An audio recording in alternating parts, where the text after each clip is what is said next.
নমস্কার প্রিয় ছাত্রছাত্রীরা, বেঙ্গলি সলিউশন ইউটিউব চ্যানেলে তোমাদের সকলকে স্বাগত।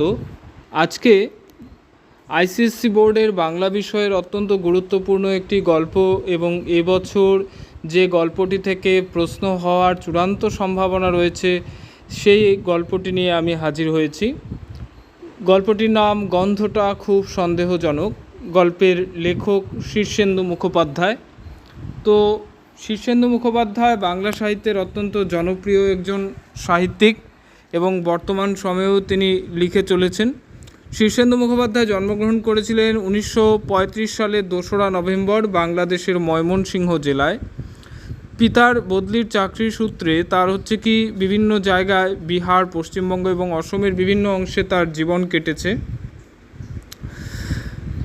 বর্তমানে তিনি আনন্দবাজার পত্রিকার সঙ্গেও জড়িত এবং শিশু সাহিত্যে অসামান্য অবদানের জন্য 1985 সালে তিনি বিদ্যাসাগর পুরস্কার পেয়েছেন এবং তার বিখ্যাত উপন্যাস মানব জমিনের জন্য তিনি সাহিত্য একাডেমি পুরস্কার পেয়েছেন। প্রথমত বলে রাখি যে গন্ধটা খুব সন্দেহজনক এই গল্পটি অত্যন্ত জনপ্রিয় এবং বেশ দীর্ঘ একটি গল্প। তাই পুরো গল্পটিকে লাইন ধরে ধরে আলোচনা করলে ভিডিওর দৈর্ঘ্যও যেমন বড় হবে এবং তাতে করে তোমরা তোমাদের প্রশ্নোত্তর বা পরীক্ষা প্রস্তুতির জন্য যে জাতীয় বিষয় আমি তোমাদের কাছে দিয়ে থাকি ভিডিওর মারফতে সেটা তোমরা পাবে না।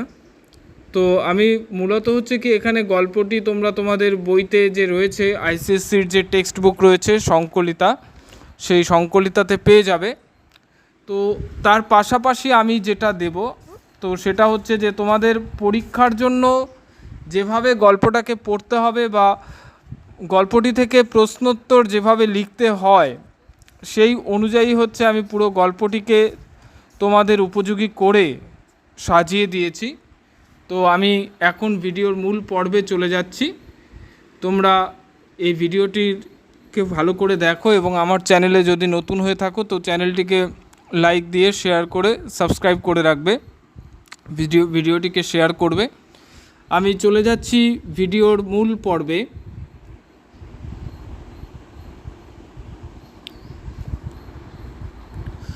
গন্ধটা খুব সন্দেহজনক গল্পটির মধ্যে প্রচুর পর্ব রয়েছে। যদি তোমরা পড়ে দেখো, আসলে পর্ব করে পড়লে বিষয়টাকে মনে রাখতে খুব সুবিধে হবে। আর যদি বইতে যেভাবে আছে তেমনভাবে যদি খালি পড়ে যাও তাহলে বিষয়টা বুঝতে কিন্তু বারবার প্রথম পর্ব থেকে শুরু থেকে পড়ে গিয়ে শেষে গুলিয়ে যাবে। তো আমি গল্পটাকে এভাবে গল্পের মধ্যে যে গুরুত্বপূর্ণ বিষয়গুলো রয়েছে সেগুলোকে সুন্দরভাবে সাজিয়ে দিয়েছি। দেখো, গল্পের কথকের মায়ের বাড়ির পরিচয় রয়েছে।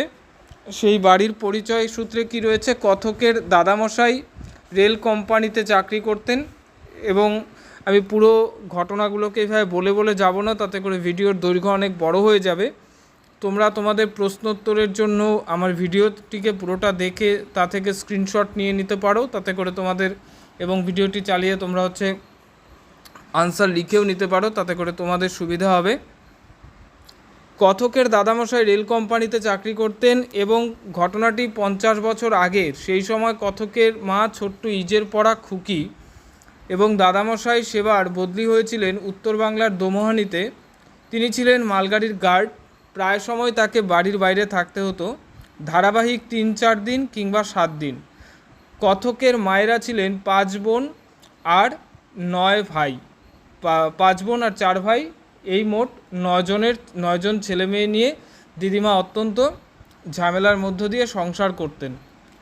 এরপর দোমোহনির বর্ণনা রয়েছে গল্পের মধ্যে। দেখবে দোমোহনির বর্ণনাও 3 মার্কসের জন্য অত্যন্ত গুরুত্বপূর্ণ একটি অংশ।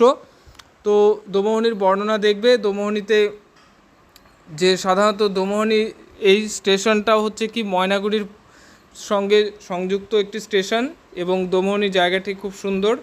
বেটে বেটে লিচু গাছে ছাওয়া, রাস্তার দুপাশে পাথরকুচি ছড়ানো, সবুজ মাঠ, কিছুটা জঙ্গল এখানে দেখা যায়। লোকজন বেশি নেই। এক পাশে রেলের সাহেবদের পাকা কোয়ার্টার, অন্য পাশে রেলের বাবুদের জন্য আধপাকা কোয়ার্টার। একটা স্কুল ছিল ক্লাস 8 পর্যন্ত।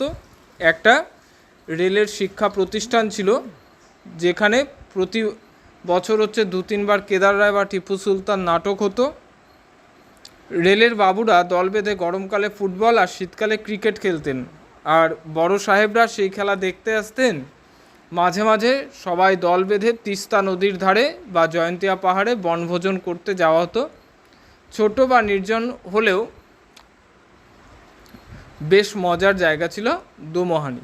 এই হচ্ছে কি দোমোহানির বর্ণনা খুব সুন্দরভাবে লেখক তুলে ধরেছেন, এবং আমি তোমাদের কাছে তোমাদের 2 মার্কসের বা 3 মার্কসের জন্য যে আনসার লিখতে হয় তার উপযোগী করে আমি বিষয়টাকে এখানে তুলে ধরেছি। প্রতিবেশীদের সতর্কতা, অর্থাৎ দাদামশাই যখন দোমোহানিতে এসেছিলেন তখন তাকে আশপাশের লোকেরা যেভাবে সতর্ক করেছিলেন, দোমোহানিতে যাওয়ার পরেই সেখানকার পুরনো লোকজনেরা এসে প্রায়ই দাদামশাই আর দিদিমাকে একটা বিষয়ে খুব সতর্ক করে দিয়ে যেতেন। তারা সব কিছু খোলসা করে বলতেন না। স্টোর কিপার অক্ষয় সরকার দাদামশাইকে বলেছিলেন এই দোমোহানি জায়গাটা তেমন ভালো নয়, লোকজন সবাইকে বাজিয়ে নিতে, যাকে তাকে যেন ঘরে ঢুকতে না দেন। আবার একদিন পালিতগিন্নি দিদিমাকে এসে সতর্ক করে বলেছিলেন চোখ কান খোলা রেখে আশেপাশের মানুষের সঙ্গে মেলামেশা করতে, নিজের ছেলে মেয়েদের সামনে রাখতে বলেছিলেন, কারণ দোমোহানিতে যারা থাকে তারা সবাই তারা সবাই মানুষ নয়।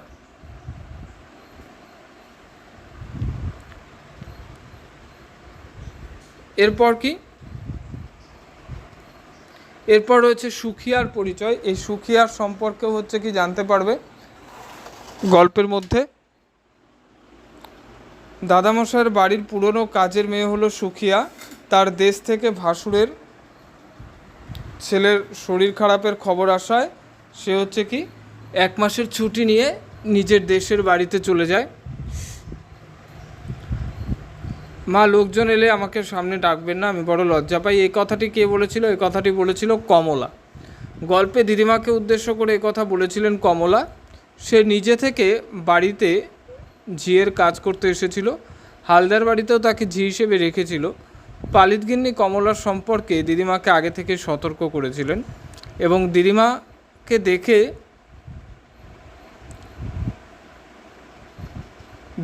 আগে থেকে সতর্ক করেছিলেন এবং দিদিমাকে দেখে শুনে মানুষজি রাখার কথাও বলেছিলেন।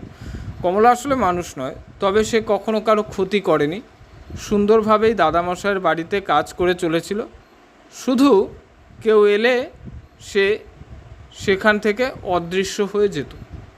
দাদামশাইয়ের অভিজ্ঞতা কি? দাদামশাইয়ের এক ভয়ানক অভিজ্ঞতা হয়েছিল ডুয়ার্সের জঙ্গলের মধ্যে। সেটা অত্যন্ত ইম্পর্টেন্ট এই গল্পের জন্য। একবার ডুয়ার্সের গভীর জঙ্গলের মধ্য দিয়ে মালগাড়িতে যাওয়ার সময় দাদামশাইয়ের বিচিত্র অভিজ্ঞতা হয়। মালগাড়ির গার্ড হওয়ার সূত্রে দাদামশাই ব্রেক ভ্যানে বসেছিলেন, কিন্তু কিছু রেলকর্মী অনেক সময় রাতের দিকে ঘুমিয়ে পড়লে সিগন্যাল দিতে ভুলে যেতেন। তেমনই কিছু হয়েছে ভেবে দাদামশাই পুরো বিষয়টি সঠিকভাবে বোঝার জন্য রেল থেকে নেমে যান। সব কিছু দেখে তিনি আবার ব্রেক ভ্যানের দিকে যাচ্ছেন, তখন তার মতো অবিকল গার্ডের পোশাক পরা এক ব্যক্তি ব্রেক ভ্যান থেকে সবুজ বাতি দেখিয়ে গাড়ি ছাড়ার সিগন্যাল দিয়ে দেয়। দাদামশাই পুরো বিষয়টি দেখে অবাক হয়ে যান। ব্রেক ভ্যান যখন দাদামশাইকে পার করে যাচ্ছে, তখন সে ভূতরূপী গার্ড তার দিকে চেয়ে হেসে চলে যায়। এই অদ্ভুত অভিজ্ঞতা দাদামশাইয়ের সেবার হয়েছিল। ম্যাজিশিয়ানের অভিজ্ঞতা, এখানে প্রত্যেকের অভিজ্ঞতাই আমি সুন্দরভাবে গল্পের মধ্যে তুলে দিয়েছি। চা বাগান এলাকায় খেলা দেখাতে এসেছিলেন প্রফেসর ভট্টাচার্য, এবং শেষে তিনি দোমোহানিতে আসেন। তার দড়ি কাটার খেলা, তাসের খেলা ইত্যাদির মতন তিনি এলেবেলে খেলা দেখাতেন। খেলা দেখানোর আগে তাদের হাতের লাঠিটি যেভাবে আচমকা শূন্যে উঠে ডিগবাজি খেয়ে আবার তার হাতে ফিরে আসে, তাতে এই খেলা দেখে তিনি নিজেও অবাক হয়ে গিয়েছিলেন।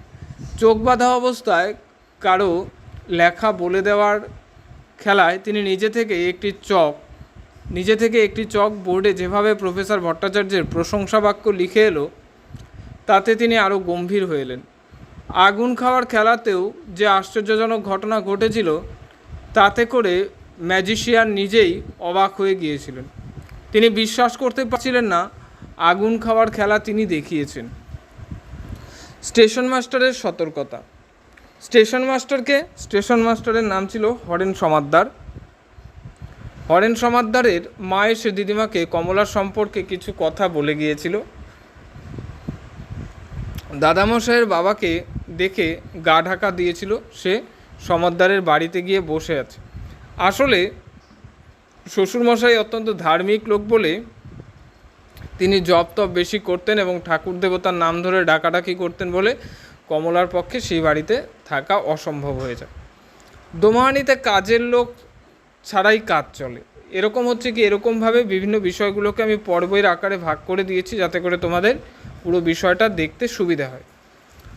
দোমাহানিতে ঝি চাকর কিংবা কাজের লোকের বড় অভাব। ডুয়ার্সের ম্যালেরিয়া, কালাজ্বর, মশা আর বাঘের ভয়ে কোনো লোক এখানে কাজ করতে যেতে চায় না।